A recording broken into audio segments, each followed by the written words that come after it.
بسم الله الرحمن الرحیم. الحمدلله بنیاد خیری قمر افتخار میکنه که در ولایت زیبای لوگر فامیل های نیازمند و مستحقی که شرایط دشوار و طاقت فرسا را در زمستان پشت سر میگذاشتن اینا را سروی کرده و نامنویس شدن و امروز دعوت شدن پکیج های که انشالله زمستان خوب را با واسطه سپری خواد کردن به اینا تسلیم داده میشه. سپاسگزار هستیم از عزیزایی که قمر را به عنوان پل ارتباطی میان خودشان و این خانواده ها انتخاب کردن که پکیج های ما شامل چای، روغن، بوره، لوبیا، نخود، برنج، آرد و همچنان بسته های به خاطر لحاف یعنی گرما است که میتونن از او استفاده ببرن. معمولا خانواده های بی سرپرست یا کسایی که در کل عاید ندارن وقت ریزی که بتونن اعاشه باطه فامیل خود کنن در زمستان اینا دعوت شده. برادر عزیز ما، برادر خورترک ما اینجا داشته. چی حال داری لالا جان؟ خوب هستی؟ خوب هستم. ان شاء الله این مواد بر تسلیم میشه مشکلات تو حل میگیره تا اندازه. بله. در ارتباط وضعیت اقتصادی تان بگید در کل چه قسم است؟ اقتصادی ما کم است. خسارت دیگه. خب چند نفر هستین در خانواده؟ خانواده 10 نفر است. 10 نفر است. ان شاء الله مواد مشکل تان حل میسازه. میشه بگم 7 نفر هستیم. خیلی وضع مال خراب است. خب تنها شما سرپرست خانواده هستید؟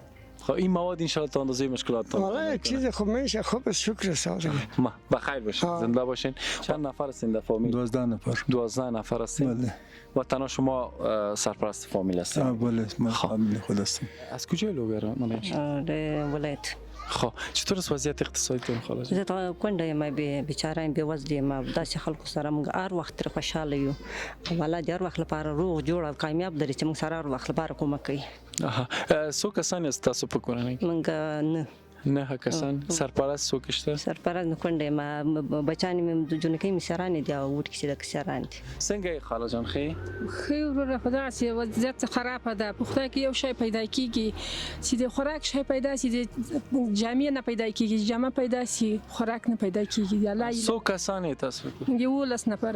یو لس نفر. سرپرست کوم؟ سرپرست وړکی ونه بچان مې د مکتب کې وو اوس هغه مکتب خبسکت او پورته سو نه د مکتب سو نه د کورسو. پرون شپه تاسو څه خوړل یاد کړه؟ په خدای چې الګانم جوش کړی وو. جوش کړی الګانم خوړل. هغه چې د نستي لاسه مخام سمول هیڅ شي نسته وروره وړه خلخانه مې ده.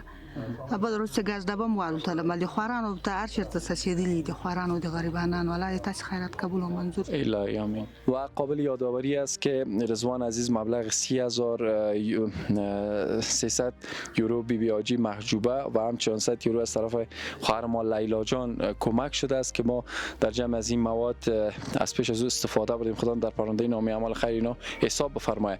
و قابل ذکر است که عزیزایی که کمک میکنن روی صفحات شما لینک ها مشاهده میکنین و همچنان از طریق آنلاین نیز میتونین دونیت کنین. ما در کمال امانت داری ان شاء الله این وظیفه را اجرا خواهیم نمود. قمر پل ارتباطی میان شما و این فقرا است.